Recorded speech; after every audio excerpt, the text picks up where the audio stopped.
Hey there everyone, this is Ray Carcillo for Classic Game Room, and today we are looking at Resistance: Fall of Man, a launch title for the PS3, developed by Insomniac Games and published by Sony.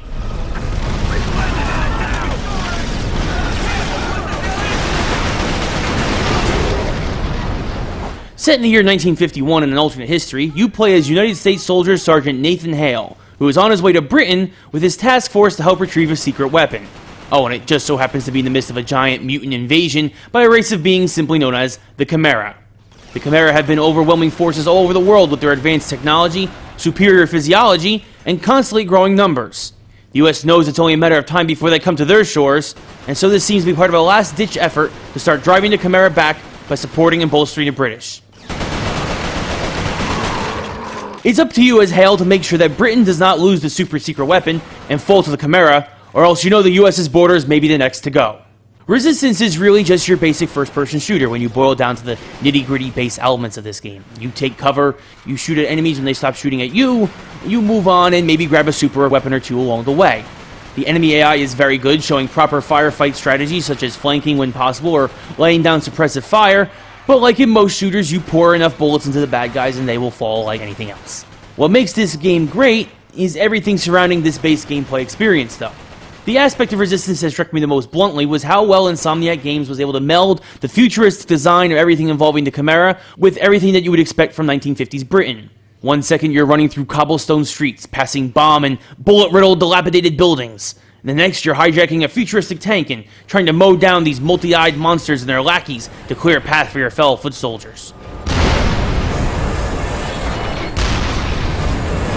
This mixing of styles gave the game a very unique and enjoyable atmosphere overall, not to mention as it allowed for some creative weapon design and interesting strategies to develop as you could switch from a circa 1950s machine gun to a Chimera weapon like the Auger to catch enemies by surprise. The Auger is probably my favorite of the Chimera weapons because its ammo can actually burrow through cover and does more damage if it does so before hitting a foe. Another aspect that plays with the game's atmosphere is the tremendous attention to detail given to character design. The graphics themselves are standard for what you would expect, especially from the early days of the PS3, but when you see a Chimera hybrid soldier barreling towards you, and the drool from their fangs sparkles against the low light being given off by the sun on a wintry day in Britain, and you can't help but be impressed. Not to mention era-accurate uniforms for the humans, and the detail really shines through in this game, even if the graphics overall are just par. The audio is also very strong, as great voice acting from all those involved and a completely original score from veteran composer David Burgund. I probably said that wrong, but it's tough because he's French. And the mood is perfectly set in this sci-fi shooter. Something that was sometimes overshadowed in Resistance was the multiplayer. Released only a week after Gears of War depending on where you're from in the world, the Xbox Live multiplayer experience usually seems to trump anything for the PlayStation Network in the public eye. But Resistance may have actually had the superior multiplayer overall. Able to have up to 40 players at once in a room, these larger rooms featured multiplayer standards like Free-for-All, Team Deathmatch, and Team Objective. There was also a 4-player offline versus mode, unlike Gears, not to mention, much like its sci-fi shooter brother from another mother, Resistance had a campaign co-op mode where a friend could jump in and help Nathan through 1950s Britain.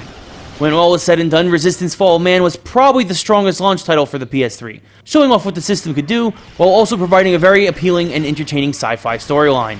With Resistance 3 expected out later this year, you can probably pick up Resistance: Fall of Man cheap, as it's part of Sony's greatest hits collection.